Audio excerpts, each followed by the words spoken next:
Hello అండి అందరికీ. ఈరోజు అయితే పోలి పాడ్యమే కదా, దీపం ఎలా పెట్టుకోవాలా, దానికి కావాల్సినట్టు అరేంజ్ ఎలా చేసుకోవాలో ఒకసారి చూసేయండి. నేనైతే పూజ గదిలో పెట్టుకుంటున్నాను. పూజ గదిలో కంటే తులసి కోట దగ్గర పెట్టుకుంటే ఇంకా చాలా మంచిది. సో బయట వర్షం పడుతూ ఉండగా అందుకని అయితే పూజ గదిలో అయితేనే అరేంజ్ చేసుకున్నాను. ఇంకా నిన్నే కదండి అమావాస్య అయిపోయింది, ఇల్లంతా క్లీన్ చేసుకుని పటాలు తెచ్చుకుని దీపాలు కడుక్కునేదానికి కొంచెం లేట్ అయింది వీడియో పోస్ట్ చేసేదానికి.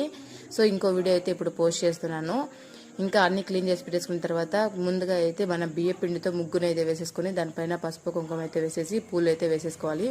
ఇంకా మనకి వెడల్పుగా ఉండే డీస్ కానీ పల్లెంలాగా ఉండేది ఏదైనా కానీ తీసుకొని దాని చుట్టూ అంచులకైతే పసుపు రాసేసి కుంకుమతో అయితే బొట్టులు పెట్టేసుకోవాలి. ఇంకా దాని లోపల వాటర్ అయితే వేసేసుకొని కొన్ని అక్షింతలు పసుపు కుంకుమ పూలు అయితే వేసేసుకొని ఇంకా మనకి ఆంటీతో త్వరది ఉండదు కదా, కొంతమందికి దొరుకుతుంది కొంతమందికి దొరకదు.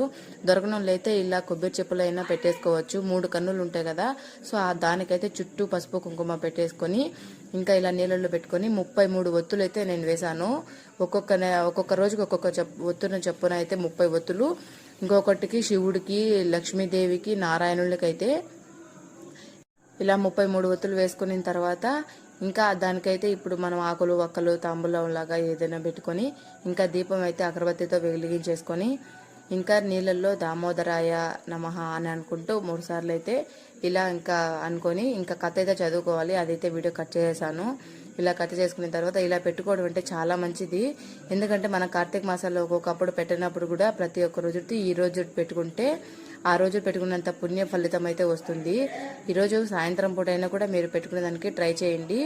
ఆల్మోస్ట్ చాలా మంది నేను వీడియో తొందరగా పోస్ట్ చేస్తాను కొంచెం లేట్ అయింది. వెళ్ళే ముందు సబ్స్క్రైబ్ చేసి అలాగే లైక్ చేసేసి వెళ్ళండి. నెక్స్ట్ వీడియో అయితే కలుద్దాం.